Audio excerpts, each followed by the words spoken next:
And the last main area to look at then is the global tab.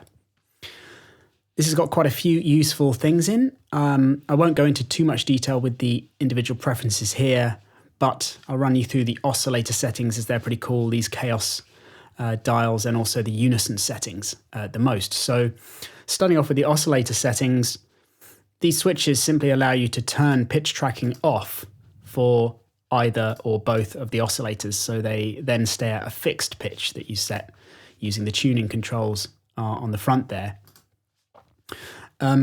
Similarly, you have a tuning control for the noise section. This is useful if, for example, you're using pitch tracking here with an individual sample, but it's out of tune with your oscillators and you want to fine tune it, then you can go in and fine tune it there. So that can be very useful. You also got oversampling. This is for the quality of the warping. So if you're using these different warping modes here and you want to improve the quality, then you can go in and increase that to 4 times if you like. Next up, we have these chaos dials here. These are additional LFOs with more random waveforms that dance around all over the place. Just to show you how you'd set one of these up, if we go to the matrix, you can see they appear in our list of modulators. So we can go Chaos 1, and let's assign it to oscillator A's fine pitch, and then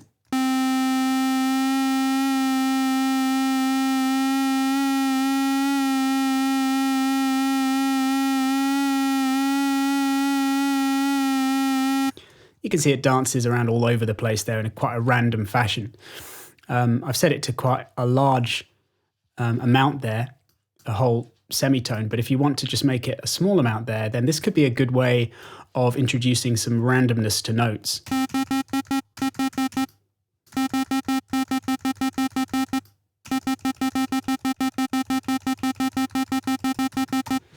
So you don't get the same notes occurring all the time, but a sort of slight wavering up and down in pitch to create a more analog kind of effect.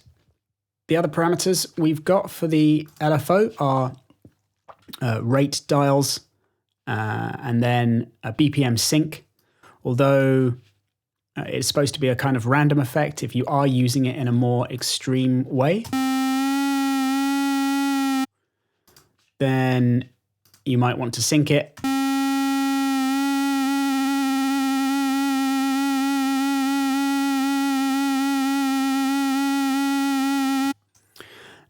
So now it's going to be locked to your project tempo. And you've also got sample and hold here, which flattens off the waveform. So instead of it sliding up and down to each value, it jumps up and down.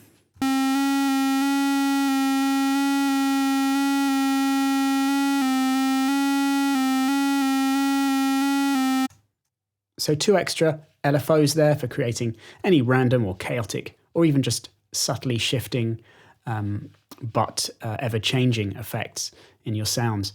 This last switch, by the way, mono, means that you can have one single LFO rather than multiple ones if you're playing lots of different notes. Without it turned on, if you play a whole chord, the LFO will appear in different phases of its waveform across all those different notes, where if you want them all to be synchronized, then click on mono there.